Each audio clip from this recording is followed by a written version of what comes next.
बिहारी होने की वजह से किसी की जान ले ली जाए, राजनीतिक रोटियां सेकने की सोच की वजह से बिहार आज बर्बादी की कगार पर धकेलने का काम उनके द्वारा किया गया और जंगल राज बिहार की पहचान बन गई। दूसरे राज्यों में भी बिहारियों का संरक्षण हो, ये जिम्मेदारी भी हम लोग की बनती है। ये डेटा हम लोग के पास होना चाहिए कि कौन सा बिहारी कौन से राज्य में है, कौन सा बिहारी कौन से देश में है, और वहां पे अगर उन्हें कोई कठिनाई आ रही है तो किस तरीके से बिहार सरकार उसमें उनकी मदद कर सकती है। इस दिशा में मौजूदा सरकार से भी आग्रह करेंगे कि इस मंत्रालय का, इस व्यवस्था का गठन किया जाए। एक पुलिसकर्मी के द्वारा ये पूछते ही कि आप कौन से राज्य से हैं और ये कहना कि बिहारी हैं और सीधा उनको गोली मार दी जाती है, इसको कतई बर्दाश्त नहीं किया जाएगा। भाई, आपने तो बिहार को ही बिहारियों के अभिशाप बना दिया, आप क्या दूसरे राज्यों पे उंगली उठा रहे हैं? जिस राज्य में बिजली नहीं थी, जिस राज्य में पानी नहीं था, जिस राज्य में लॉजिस्टिक्स के लिए इंफ्रास्ट्रक्चर नहीं था,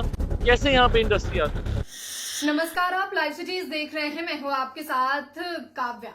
बिहार के खगड़िया जिले के एक लड़के की दिल्ली में मौत हो जाती है। आपको मालूम है कि ये पूरा मामला जो है वो तूल पकड़ चुका है और किस तरीके से दिल्ली में पुलिस के द्वारा ये पूछा जाता है कि तुम बिहारी हो, उसके बाद गोली मार दी जाती है, उस लड़के की मौत हो गई।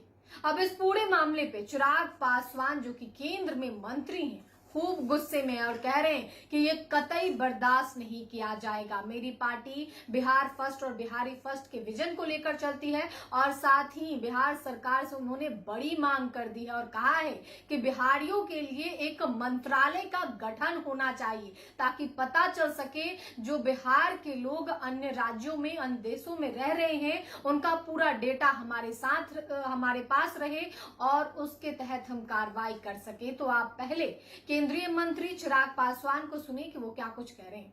मातरम को अनिवार्य कर दिया गया है। बिहार देखते हैं बिहार के स्कूलों में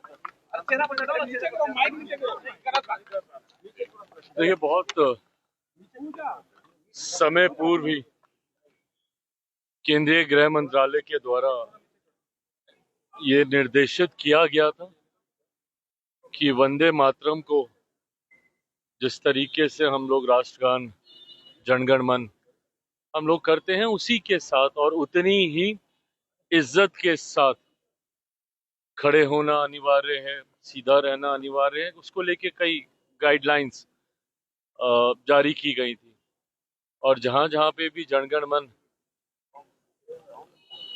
को गाया जाता है वहां पे साथ में ही वंदे मातरम का भी गाया जाए। तो ऐसे में धीरे धीरे मुझे लगता है ये व्यवस्था का हिस्सा बनने लगा। सरकारी कार्यक्रमों में हम लोग देखने लगे हैं और अब अगर बिहार में भी किया गया है, अच्छी बात है। ये इसके माध्यम से राष्ट्रीय एकता, देशभक्ति की भावना को बढ़ावा मिलता है और ये कई तरीके के जो भेदभाव बच्चों के मन में डालने का प्रयास किया जाता है, उससे हटकर समावेश की, एकजुटता की भावना को ये बढ़ाने का काम करता है। सरकार के द्वारा लिया गया ये फैसला, उसका मेरी पार्टी हम लोग स्वागत करते हैं। दिल्ली में सर पुलिसकर्मी के द्वारा एक बिहारी की गोली मारकर हत्या कर दी गई। ये जितना दुखद है उतना ही निंदनीय भी है।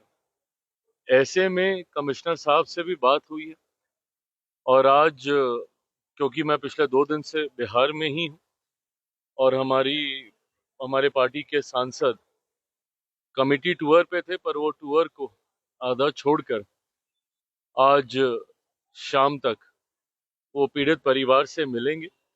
एक बार वो मिलकर आए, परिवार क्या जानकारी उन्हें देता है, उसके आधार पर गृह मंत्री जी से भी हम लोग बातचीत करेंगे। इस बात को कतई ही बर्दाश्त नहीं किया जाएगा कि बिहारी होने की वजह से किसी की जान ले ली जाए।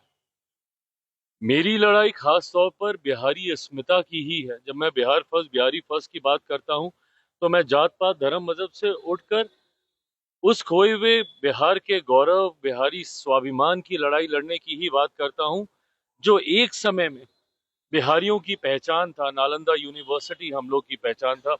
एक से एक महापुरुषों की धरती, ये हमारी पहचान थी। पर जिस तरीके से कुछ राजनीतिक दल और उनके राजनीतिक रोटियां सेकने की सोच की वजह से बिहार आज बर्बादी की कगार पर धकेलने का काम उनके द्वारा किया गया और जंगल राज बिहार की पहचान बन गया।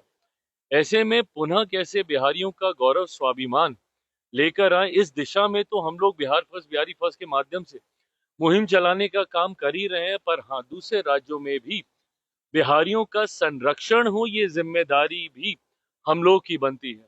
मैंने तो बिहार फर्स्ट बिहारी फर्स्ट में ये प्रावधान भी दिया है कि जितने प्रवासी बिहारी हैं उनके लिए भी एक अलग से मंत्रालय का गठन बिहार में होना चाहिए। ये डेटा हम लोग के पास होना चाहिए कि कौन सा बिहारी कौन से राज्य में है, कौन सा बिहारी कौन से देश में है, और वहां पे अगर उन्हें कोई कठिनाई आ रही है तो किस तरीके से बिहार सरकार उसमें उनकी मदद कर सकती है इस दिशा में। क्योंकि हकीकत है, पलायन हुआ है बड़ी संख्या में, बिहारी दूसरे राज्यों में दूसरे देशों में जाने के लिए मजबूर हुए हैं। पर दूसरे राज्यों में दूसरे देशों में वो सुरक्षित रहें, ये जिम्मेदारी भी बिहार सरकार की हम लोग की होनी चाहिए। बिहार फर्स्ट बिहारी फर्स्ट में मैंने इस प्रावधान को जोड़ा है। संभवतः सरकार आगे बढ़ेगी, हम लोग इसको मौजूदा सरकार से भी आग्रह करेंगे कि इस मंत्रालय का, इस व्यवस्था का गठन किया जाए। पर जिस तरीके से एक पुलिसकर्मी के द्वारा ये पूछते ही कि आप कौन से राज्य से हैं और ये कहना कि बिहारी हैं और सीधा उनको गोली मार दी जाती है, इसको कतई बर्दाश्त नहीं किया जाएगा। कार्रवाई हुई है, पर हाँ, पीड़ित परिवार को किस तरीके से न्याय मिले और एक प्रेसिडेंट सेट हो कि भविष्य में कभी कोई गलती से भी बिहारी पहचान को आधार बनाकर आपके साथ किसी तरीके का अत्याचार ना करे, इस बात को सुनिश्चित करने का काम हमारी सरकार, जिसमें दोनों सरकारों की भूमिका रहेगी, केंद्रीय गृह मंत्री जी से भी, क्योंकि ये दिल्ली में हुआ है, और बिहार सरकार के माध्यम से भी, दोनों सरकारें मिलकर इस बात को सुनिश्चित करेंगे। बिहार में मंत्रिमंडल कब गठन होगा सर? बिहार में नया मंत्रिमंडल का चयन कब होगा? बात हुई है? जल्द हो जाएगा, चर्चाएं चल रही हैं। आप सब जानते हैं कि विभिन्न राज्यों में चुनाव था और ये सब हम लोग मान भी रहे थे कि राज्यों के चुनाव एक बार समाप्त होंगे, उसके बाद ही हम लोग इस दिशा में हम लोग आगे बढ़ेंगे। मैटर ऑफ टाइम है कि हम लोग परिणाम से पहले या परिणाम के तुरंत बाद मंत्रिमंडल का विस्तार हो जाएगा। जरूरत भी है, क्योंकि सरकार को पूर्ण रूपेण अपने आप को, व्यवस्था को तैयार कर जन सेवा में और जो वादे हम लोगों ने किए उसको पूरा करने के लिए जरूरी है कि पूरा मंत्रिमंडल जल्द से जल्द शपथ ले। उस दिशा में हम लोग जल्दी फैसला लेंगे। कहा है कि भाजपा शासित जो भी प्रदेश है वो बिहारियों के लिए अभिशाप। भाई, आपने तो बिहार को ही बिहारियों के लिए अभिशाप बना दिया, आप क्या दूसरे राज्यों पे उंगली उठा रहे हैं? बिहार के अगर आज ऐसे हालात हैं, आज अगर एक खगड़िया के लड़के को दिल्ली जाके रहने के लिए मजबूर होना पड़ रहा है, तो कौन जिम्मेदार है भाई उसका? आपका दल जिम्मेदार नहीं है, आपके परिवार के लोग जिम्मेदार नहीं है। 90 का दशक कितनी आसानी से ये लोग भूल जाते हैं, जब इन्होंने बिहार को बर्बादी की कगार पे लाके खड़ा कर दिया।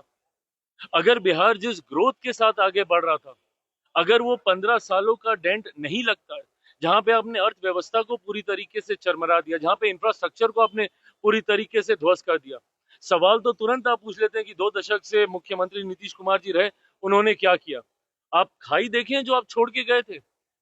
किसी एक सामान्य जमीन के ऊपर विकास की इमारत को स्थापित करना आसान होता है, पर उस खाई को पहले भरना, कनेक्टिविटी पूरी तरीके से ध्वस्त कर दी गई थी।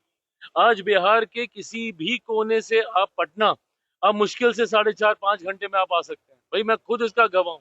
हम लोग शहर बन्नी, मेरा गांव जाते थे, पूरा पूरा दिन लग जाता था। आज हम लोग 3, 3.5, 4 घंटे में हम लोग आ जाते हैं। ऐसे में जिस तरीके से कनेक्टिविटी को आपने खत्म किया, क्यों इंडस्ट्री नहीं आई? भाई, ये सवाल मैंने भी पूछे थे, बट इसका अध्ययन करने के बाद मुझे समझ में आया कि जिस हालत में 90 के दशक में बिहार को छोड़कर ये नेता प्रतिपक्ष जो आज की तारीख में है, ये और इनके परिवार के लोग छोड़कर गए, कनेक्टिविटी आपने खत्म कर दी थी पूरी तरीके से। बिजली पानी की व्यवस्था नहीं थी, इंडस्ट्री कैसे आती? जिस राज्य में बिजली नहीं थी, जिस राज्य में पानी नहीं था, जिस राज्य में लॉजिस्टिक्स के लिए इंफ्रास्ट्रक्चर नहीं था, कैसे यहाँ पे इंडस्ट्री आती? लगे 2 दशक लगे, क्योंकि खाई इतनी बड़ी थी। पर आज की तारीख में जब वो इंफ्रास्ट्रक्चर तैयार हुआ है, मैं मानता हूं कि अगले 5 साल बिहार के लिए एक स्वर्णिम काल के तौर पर होंगे। जिस तरीके से प्रधानमंत्री जी का विशेष तौर पर बिहार और बिहारियों के प्रति उनकी सोच है, मैं मानता हूं इन 5 सालों में बिहार काफी आगे बढ़ेगा। बट आपने और आपकी वजह से जो लोग बिहार छोड़कर गए हैं, मेरी जिम्मेदारी या मेरी सोच से पलायन रोकने तक की नहीं है, रिवर्स माइग्रेशन की भी है कि जो लोग बिहार से बाहर गए हैं कैसे उन्हें वापस हम लोग बिहार लेकर आए। तो आज जब आप उंगली उठा रहे हैं कि दूसरे राज्यों में सुरक्षित नहीं है, आपके रहते हुए आपके नेतृत्व में बिहारी अपने राज्य में सुरक्षित नहीं था, इसलिए बिहार छोड़कर उन्हें बाहर जाना पड़ा। और यकीनन दूसरे राज्यों में जब उनके साथ ऐसी घटनाएं होती हैं, ना सिर्फ ये दुखी और आपको विचलित करती हैं, बल्कि जल्द से जल्द पीड़ित परिवार को न्याय मिले, इस सोच के साथ भी हम लोग काम कर रहे हैं। बट ये उंगली जब उठाते हैं तो कई उंगलियां इनकी खुद की ओर उठती है कि आज अगर उसको वहां पे गोली लगी तो उसका जिम्मेदार कौन था, उसको बाहर भेजने का काम किसके द्वारा किया गया। तो आपने केंद्रीय मंत्री चिराग पासवान को सुना, जिस तरीके से उन्होंने कहा है कि ये कतई बर्दाश्त नहीं किया जाएगा। मैं गृह मंत्री से भी बात करूंगा इस मामले में कि सिर्फ एक बिहार बोलने पर किसी लड़के के द्वारा कि मैं बिहार से हूं, बिहारी हूं, और उसके बाद पुलिस अधिकारी के द्वारा गोली मार दी जाती है, ये बर्दाश्त के लायक चीज नहीं है। मंत्रालय के गठन करने की बात कह रहे हैं कि बिहार सरकार एक मंत्रालय का गठन करे ताकि उसमें जितनी भी प्रवासी बिहारी हैं जो बिहार छोड़ के अन्य राज्यों में रह रहे हैं उनका डेटा रहे उनके पास, क्योंकि भारी मात्रा में और बड़ी संख्या में बिहारियों का जो है वो पलायन हुआ है। जंगल राज का भी जिक्र किया है। तो आपने वीडियो में देखा है, फिलहाल के लिए इतना ही। साथ ही चैनल को सब्सक्राइब करें, फेसबुक पेज को लाइक करें। वीडियो देखने के लिए आपका धन्यवाद।